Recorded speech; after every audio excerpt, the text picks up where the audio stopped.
Junior college 12th science विद्यार्थिनी आहे। आमच्या तिघांचा ग्रुप आहे।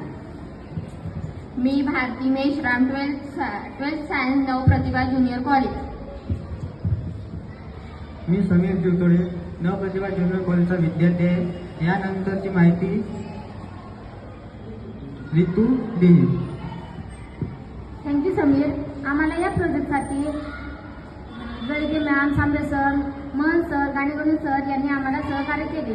विकसित भारत मॅरेथॉन 2025 साठी आमचा विषय आहे स्वदेशी वस्तूंचा वापर, काळाची गरज। आजच्या आधुनिक काळात आपले जीवन वेगवेगळ्या वस्तूंवर अवलंबून आहे, परंतु या वस्तूंमध्ये बहुतांश वस्तू परदेशातून आयात केलेले असतात आणि म्हणूनच आत्मनिर्भर भारत घडवण्याच्या दृष्टीने स्वदेशी वस्तूंचा वापर करणे नितांत आवश्यक आहे।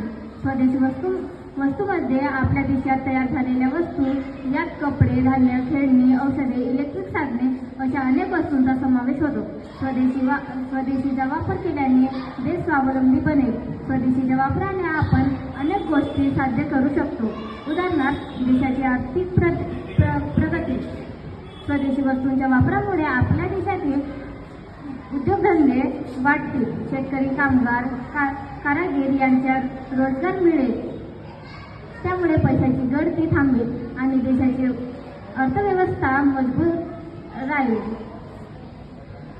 सांस्कृतिक जपणूक। स्वदेशी वस्तूंमध्ये आपल्या भारतीय संस्कृतीचे दर्शन घडते। हस्तकला, पारंपरिक कपडे, खाद्यपदार्थ यांचा वापर करून आपण आपली परंपरा, संस्कृतीचे जतन करू शकतो। पर्यावरणपूरक दृष्टी।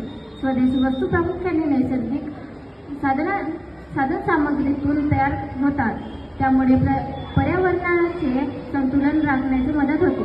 स्वदेशी वस्तूंचा वापर ही केवळ गरज नाही तर आपले कर्तव्य देखील आहे। आपण जितके स्वदेशीला प्रोत्साहन देऊ तितका आपला देश स्वावलंबी व शक्तिशाली बनेल। म्हणून प्रत्येक भारतीयाने अभिमानाने स्वदेशी वस्तूंचा वापर करणे गरजेचे आहे। स्वदेशीचा वापर करून आपल्या देशाच्या विकासात आपण मोठे योगदान देऊ शकतो।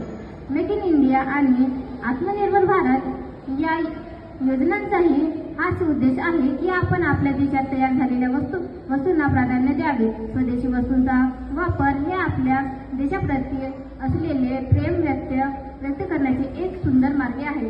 धन्यवाद।